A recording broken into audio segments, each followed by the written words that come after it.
Welcome everyone to the Frugal Kitchen. Today we are making a delicious recipe for low sugar vegan Oreos.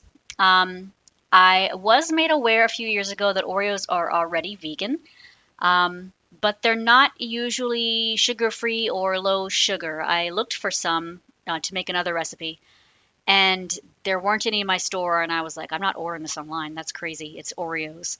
You in my book, you should only order things online that are really obscure. Oreos aren't obscure enough for me to order online as far as groceries are concerned. Um, I prefer to get them in the store. So we're going to start by mixing the dry ingredients.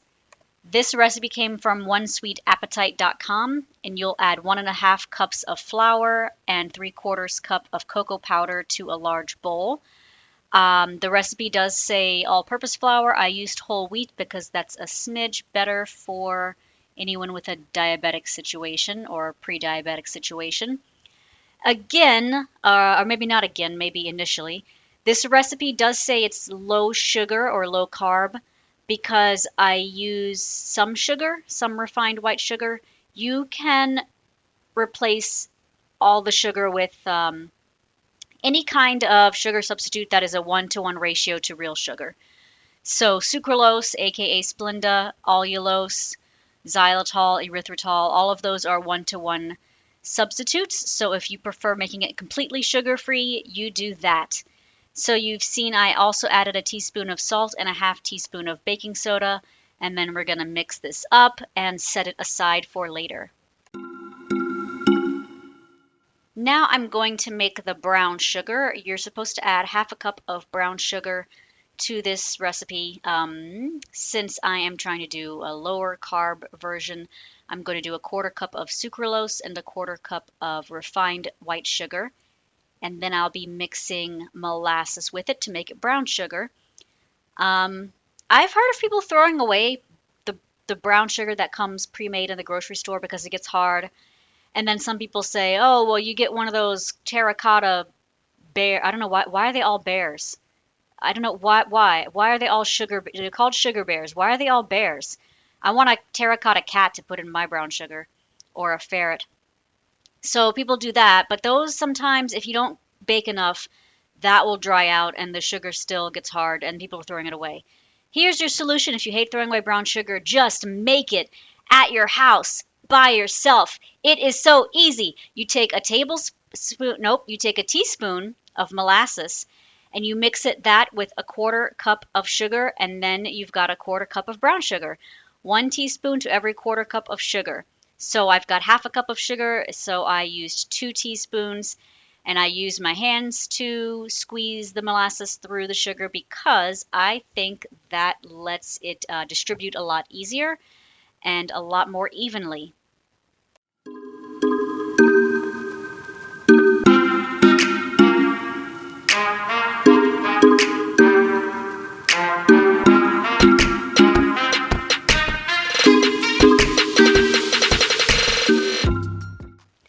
Once your brown sugar is made, add it to a stand mixer and then add 1/4 cup of white sugar. Since I am doing half white sugar and half sucralose, I did 2 tablespoons of sucralose and 2 tablespoons of white sugar because 2 tablespoons is 1/2 of a 1/4 cup or 1/8 of a cup.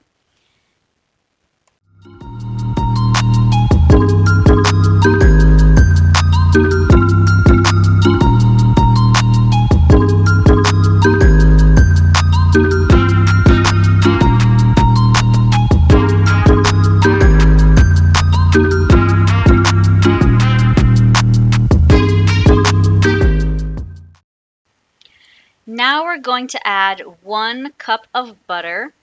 That is 2 sticks. I started by throwing in 1 stick and decided to mix it and then throw in another stick. It says to soften the butter ahead of time. I often forget, and I've never noticed a major issue with the cookies. I think if they're harder, you just have to speed up the stand mixer. So cream the butter and the sugars.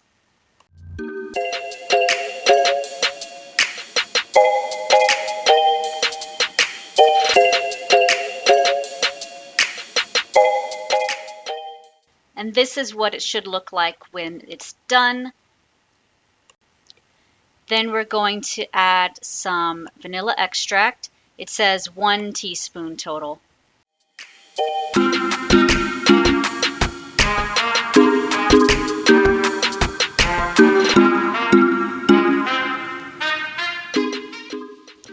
Now we're going to take 6 ounces of unsweetened chocolate and melt that. You can find this in the grocery store as baker's chocolate. Just be careful you're not getting the stuff that's already sweet. I don't know. I mean, I think if you do, you just don't add any sugar. I don't know if that would actually make a big difference. This box is 4 ounces. So I needed 2 boxes for the 6 ounces, and then I had 2 ounces left over, which kind of annoyed me because I didn't know what to do with those extra 2 ounces of chocolate, and I don't like having like random leftovers and not knowing what the plan is for those ingredients. So I'm counting out 4 ounces is 2 of the bars there. Or not, 4 ounces is, an ounce is one of those squares I'm holding. And there I am deciding whether or not the little bit of extra that was on that square is enough to warrant switching. It's like, is this too many extra ounces? Or what's the smaller increment to an ounce? Milli-ounce. So I threw that in the microwave for a few seconds, and then I decided to make my egg replacer. This recipe originally is not vegan. There is an egg in it. So I'm going to take 1 tablespoon of cornstarch and mix it with 3 tablespoons of water to make a replacement for 1 egg. And then whisk it a bit, and you should be fine. Actually, we're going to add the chocolate before we end up actually adding the egg replacer. I just was making this while the microwave was going.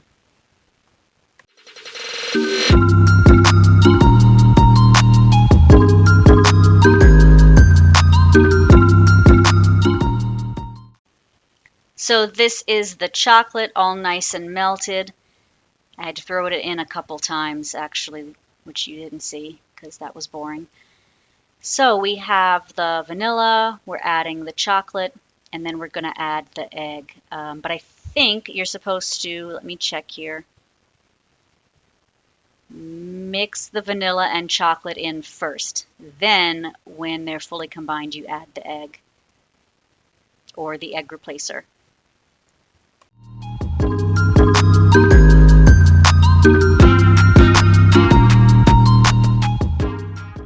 I hope you're enjoying this recipe for low sugar vegan Oreos. Please like, share, and subscribe if you are, so that you never miss one of my fantastic recipes, and so that other people can find me and eat a little bit more healthily as well. What's healthy is definitely debatable, but I feel like what's frugal is not quite as debatable. And my recipes are frugal first, healthy second. But then again, healthy, like I said, depends on who you're talking to and what their needs are. So, yeah, I don't spend very much on my groceries.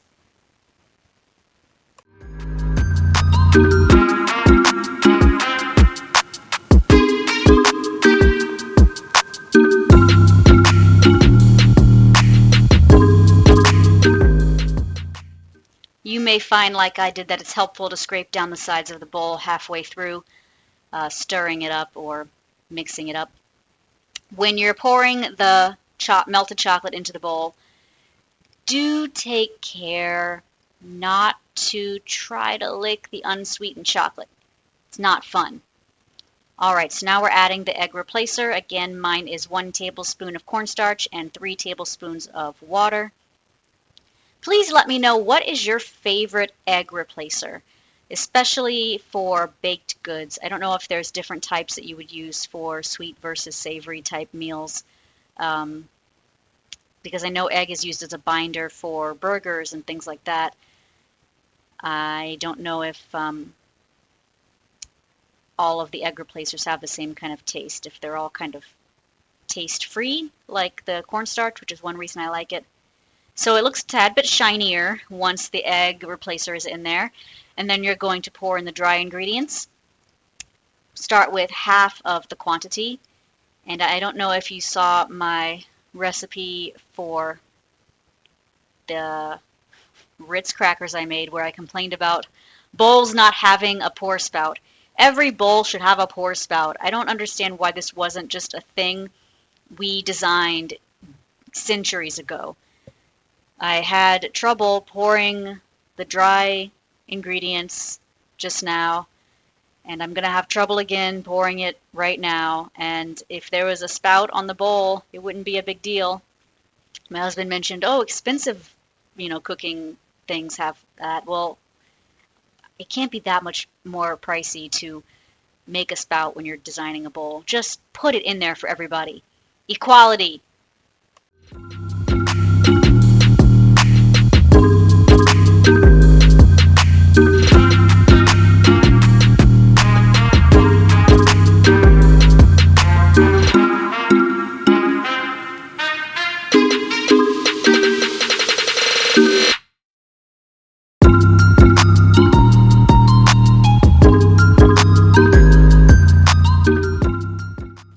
Mix the dry ingredients here until it starts to make a pretty solid dough looking thing. So you can see it's definitely not too wet. It's a good consistency. It makes a nice ball. And then the recipe said to put some flour on the counter and roll out the dough.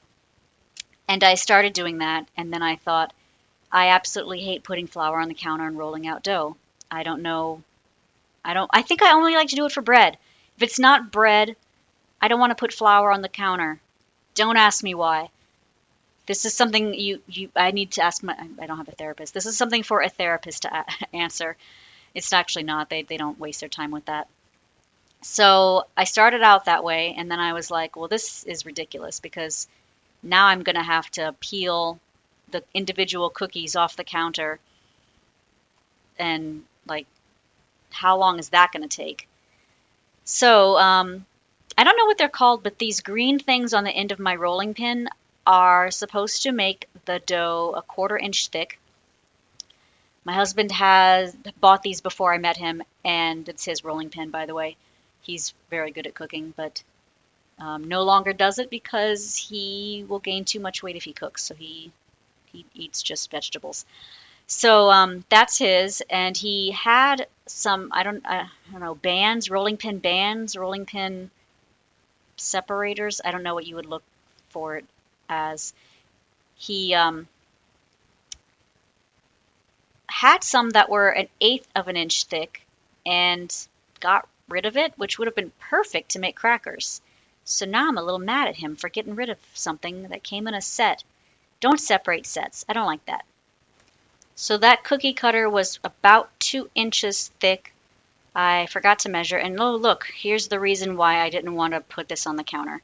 Because now the cookies are going to fall apart because I have to pull them up individually, and I'm not coordinated enough to not mess it up.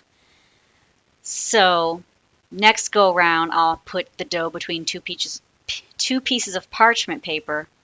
And what I'll also do, I don't know if I have this on camera, I might have cut it out, was not remove the void dough, the dough between the circles. You can definitely remove the void dough if you are not pressed for time, or if you're making cookies for like an event and you want to make sure you have a lot of cookies. But I thought to myself, oh, I'll just eat these crumbly, dry dough bits by themselves without the filling, without the cream. I'll just eat that without the cream. It's no big deal. I don't want to have to roll more dough circles just to make proper cookies. There's the thickness of the cookie. They're definitely coming up as a 1/4 inch thick, which is the height you want. It's about the right height for real Oreos, and it is a good height for cookies in general.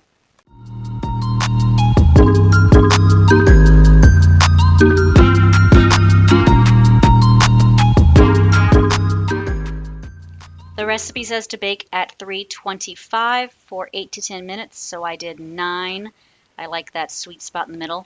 And while they're baking, I'm going to make the cream filling. So I am actually going to do half of the required recipe or the recommended recipe. The filling is supposed to be a half cup of butter, which is 1 stick, 2 cups of powdered sugar, and 1 teaspoon of vanilla extract. I am going to make half a cup of powdered sugar, and I'm going to do that by putting some sugar in a half cup measurement and then measuring cup, and then some sucralose to fill out the rest of it so that there's a half cup. This is one reason I love using sucralose, because it's a 1-to-1 ratio for refined white sugar. I don't have to worry about the sweetness being crazy, although there's really almost no sweetness in sucralose, so that's not a problem. And then I throw it into the Vitamix to make powdered sugar. I don't have to buy powdered sugar anymore. So here's the cookies when they came out of the oven, and I didn't like how they were kind of soft. So I popped them back in for 3 minutes, and they were still soft. And so I was like, fine. This is how it is when I bake, and it's possibly because, no, I did put it back in for 5 more minutes.